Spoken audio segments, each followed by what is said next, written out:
Le piège des couples ambitieux. Tout réussir, sauf leur mariage. Bienvenue dans cette vidéo. Je vais vous parler des couples ambitieux. Qui sont-ils? Comment fonctionnent-ils? Et comment les couples ambitieux ont réussi les autres aspects de leur vie, sauf leur mariage.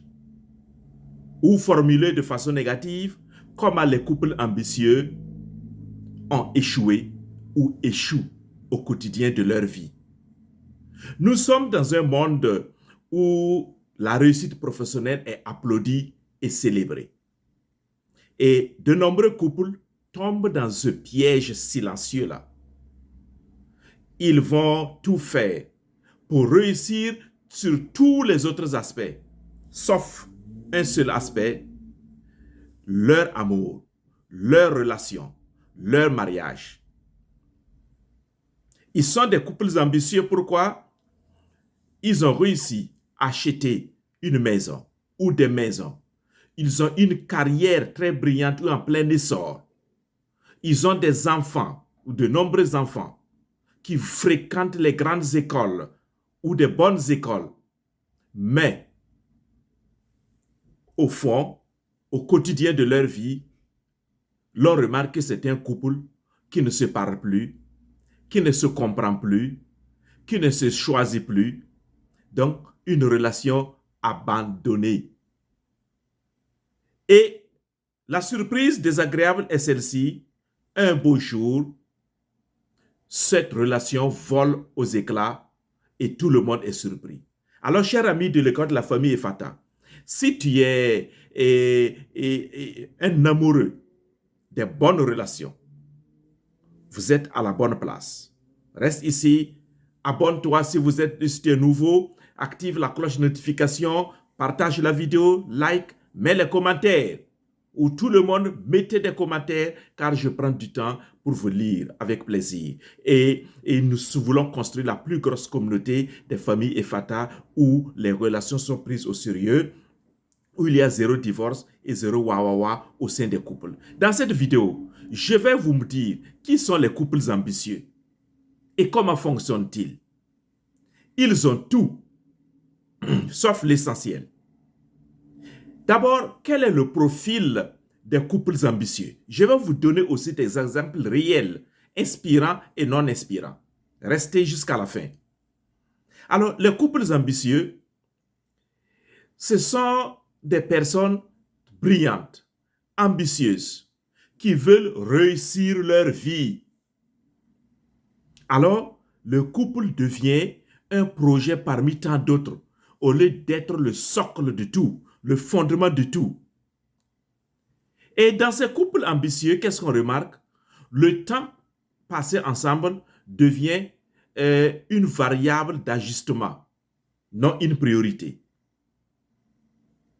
Ces couples ambitieux, ce qu'on remarque chez eux, c'est qu'ils ont un calendrier bien rempli pour le business, pour le travail, pour la vie sociale, mais jamais pour leur couple, pour leur relation.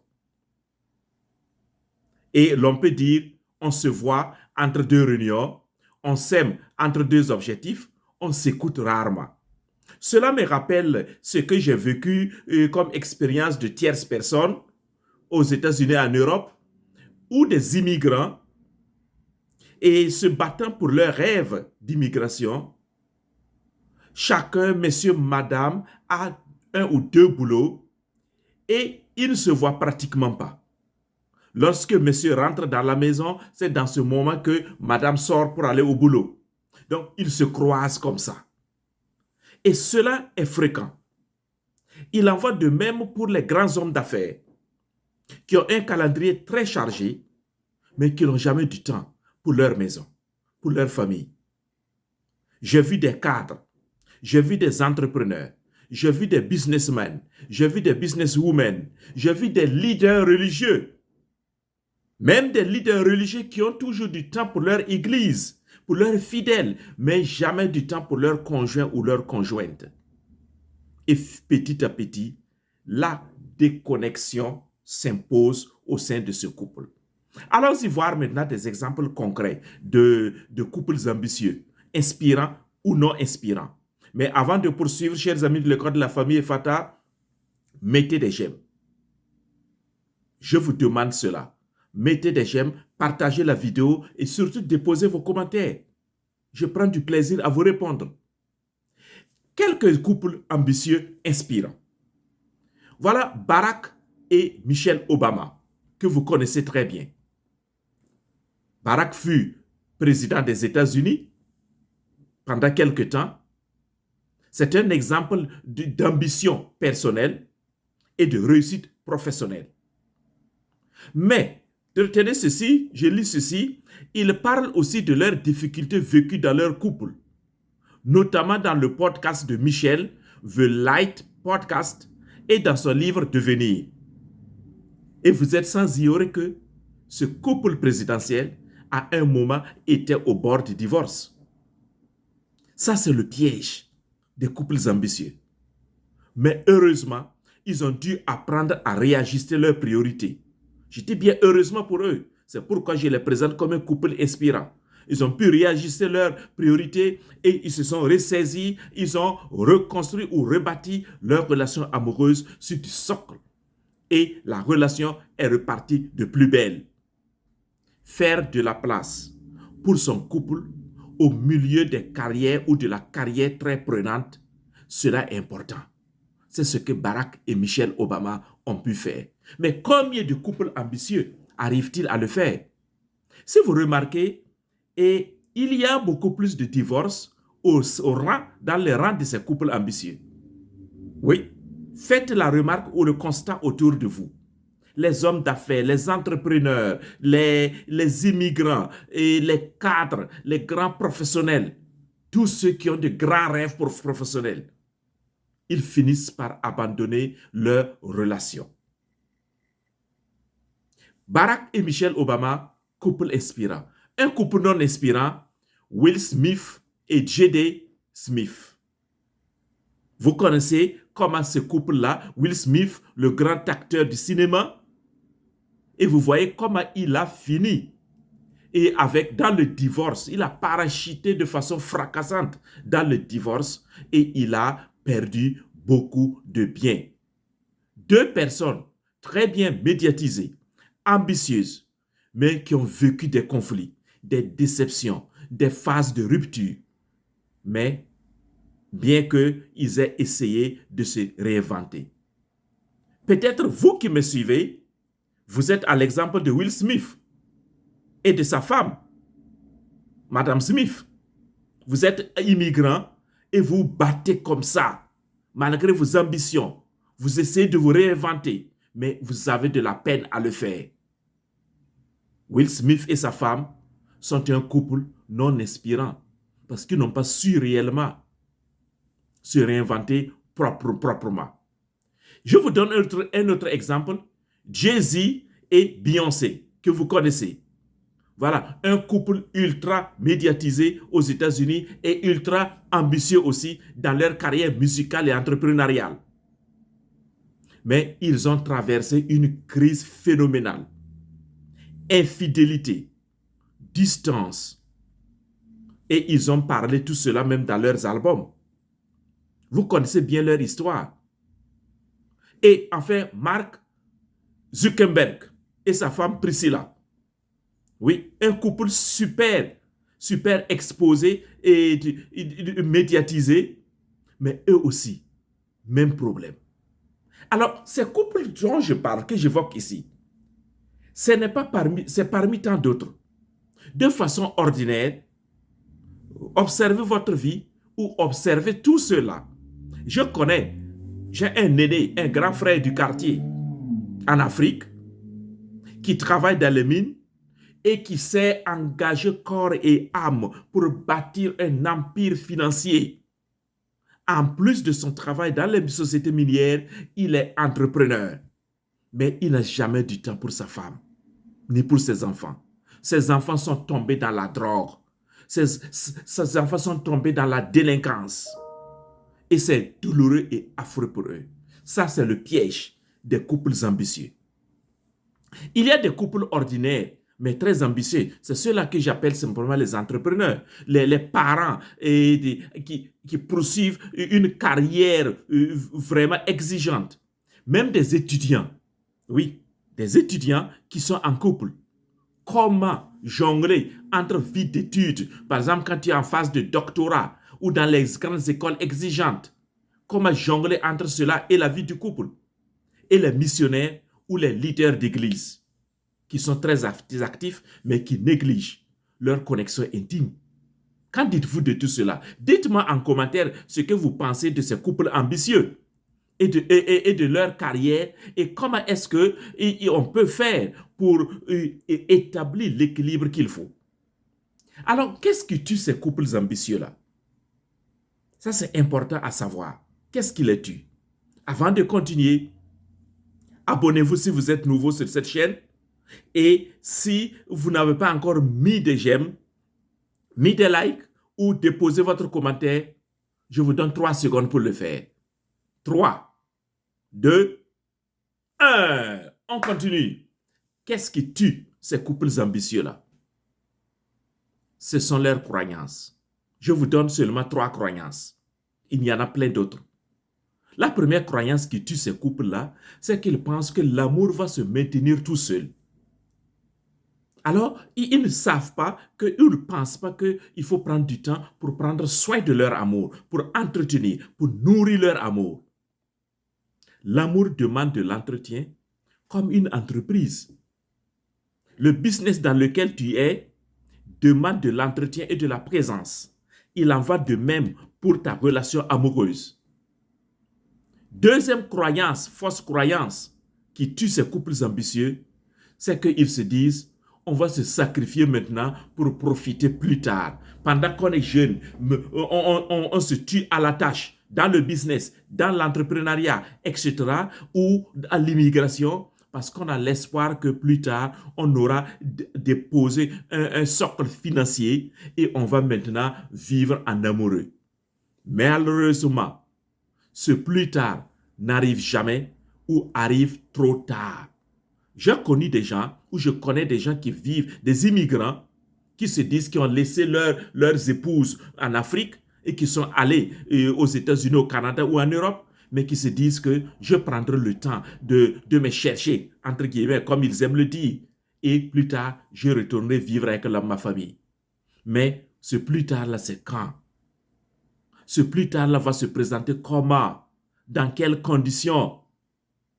Et des immigrants se sont laissés surpris par le temps et un beau matin, madame est partie de ce côté, les enfants d'un autre côté et lui-même, dans son pays d'accueil, une vie dévergondée. Voilà la deuxième fausse croyance. Troisième fausse croyance, notre réussite parle pour nous. Pour ces couples ambitieux, ils pensent que réussir professionnellement, réussir de façon entrepreneuriale, réussir à l'immigration, ramasser le maximum de dollars ou d'euros, pour eux, c'est ça qui va parler de lui-même et qui va parler en leur nom. Mais ce qu'ils oublient, tout cela, ce n'est que la réussite extérieure. Et la réussite extérieure ne garantit pas la paix intérieure. Oui, oui. J'ai eu accompagné des couples d'un certain âge. Le gars, il a mené une carrière diplomatique. Et il est maintenant à la retraite. Mais il vit chambre séparée avec son épouse. Les enfants, lui, il a eu une partie des enfants qui sont dans son camp. Madame aussi a une autre partie des enfants qui sont dans son camp. Et les deux camps s'affrontent mutuellement dans la même maison. Ça, c'est quelle vie, ça? C'est quelle vie? C'est triste, les amis. Et si je parle de ça, des pièges des couples ambitieux, c'est pour attirer votre attention, chers amis. Alors, il y a des signes qu'il faut apprendre à regarder. Vous voyez, vous n'avez plus du temps pour être ensemble. Les conversations sont centrées uniquement sur les enfants ou sur les projets de travail. Les projets ou sur le travail. Mais jamais sur votre couple. Lorsque vous sentez ce signe-là, c'est que votre couple est en danger. Oui. Et l'intimité est en chute libre. C'est un autre signe clair. Ou la présence physique, mais absence émotionnelle. Tu peux être là, mais tu es tout le temps sur ton téléphone, sur ton ordinateur. Il faut continuer à suivre son business. Il faut continuer à faire et à se mettre à jour à son boulot. Tu es à la maison, mais tu n'es pas avec madame. Mais tu n'es pas avec les enfants. Mais madame est là, mais elle est occupée dans ses casseroles là-bas, mais elle n'est pas avec messieurs, ni avec les enfants. Donc, il n'y a pas cette connexion émotionnelle là. Ça, c'est un signe grave. Où l'un ou les deux se sentent seuls, incompris et épuisés. Parce que justement, on essaie de tirer le business, le travail et d'un autre côté, la vie relationnelle. Et qu'est-ce qui va se passer? La déconnexion, les infidélités émotionnelles, les infidélités physiques et le sentiment d'échec caché derrière les trophées. Oui, oui, oui, oui, un échec caché derrière les trophées. Voilà, comme j'ai dit, ce monsieur qui a exercé une carrière diplomatique vraiment applaudie et célébrée partout où il était passé, mais qui à cet âge-là, il est assis là, il sent qu'il a échoué dans sa vie familiale. Il n'y a pas pire cauchemar que cela, les amis. Il n'y a pas pire cauchemar. Ou tu es immigrant, tu as vécu 5 ans, 10 ans à l'immigration dans ton pays d'accueil là-bas, en Europe, en France, en Italie, en Belgique, en Allemagne, aux États-Unis, au Canada ou ailleurs dans un autre pays africain. Tu as vécu là-bas 5 ans, 10 ans ou plus. Et au finish, tu te rends compte que cette famille-là que tu avais commencé à construire dans ton jeune âge-là, s'est disloquée. Toi-même, tu es étranger à tes propres enfants. Tu es étranger à ta femme que tu as laissée en Afrique, ou vice-versa. Ou même étant ensemble, toute la famille là, vous avez tellement poursuivi le dollar ou l'euro à tel enseigne que vous avez oublié de prendre soin des enfants. Vous n'avez pas accompagné les enfants dans leur scolarité, les aidant à faire leurs devoirs, leurs exercices de maison. Et les enfants ont capoté. Et à l'école, ils sont devenus je ne sais quoi. Par contre, les enfants du voisin, voilà, ils sont montés dans les grandes écoles, ils sont bien, et toi, tu les jalouses maintenant. Et tu vas dire que ça, c'est de la sorcellerie. C'est toi qui es sorcier plutôt. Voilà. Ou simplement, une autre conséquence, c'est la séparation qui va surprendre tout le monde. Les gens vont dire, ah, et pourtant, il semblait bien. Oui, il semblait bien, mais il n'était pas bien. Peut-être vous ne vous rendez même pas compte. Alors, chers amis de l'école de la famille Efata, si tu fais partie de ces couples ambitieux-là, il est temps de vous asseoir pour réfléchir et trouver la solution. Et j'ai la solution pour vous. Il faut évaluer votre relation. Oui, faire un check-up relationnel, comme vous partiez à l'hôpital faire un bilan de santé. Je vous permets à travers un outil scientifique, mondialement reconnu et éprouvé, qui vous permet d'évaluer votre relation et de trouver surtout vos forces. Oui, vos forces dans votre relation amoureuse, sur les forces sur lesquelles vous allez bâtir désormais. Et lorsque vous bâtissez votre futur sur ces forces-là, votre relation amoureuse demeure vraiment stable, inattaquable. Elle ne peut pas se balloter comme ça, à gauche, à droite. Pourquoi? Parce que vous avez bâti sur vos forces. Et vous allez aussi développer vos compétences relationnelles. Comment communiquer, même malgré une distance, même à distance. Comment entretenir la relation. Comment nourrir votre amour, même à distance. Vous allez apprendre tout cela à travers des sessions d'accompagnement personnalisées. Ce n'est pas accompagnement généralisé, mais selon votre cas, je vous accompagne pour cela. Alors, chers amis, si vous êtes prêts ou prêtes à essayer vraiment cet outil-là d'évaluation de votre relation amoureuse, je suis là pour vous aider. Mais retenez ceci pour terminer, il ne suffit pas de construire une belle vie. Encore faut-il ne pas se perdre en chemin. Oui. Le couple n'est pas un frein à l'ambition. Il est même le moteur, il en est même le moteur. Mais quand on choisit de l'entretenir proprement. Autrement dit, si vous ne le faites pas, au lieu d'être un moteur, il va être un déstabilisateur de votre ambition. Alors, chers amis, mettez les j'aime, partagez cette vidéo et je serai ravi de vous lire pour que nous puissions construire la plus grosse communauté des familles EFATA où il y a zéro divorce et zéro wawawa au sein des couples.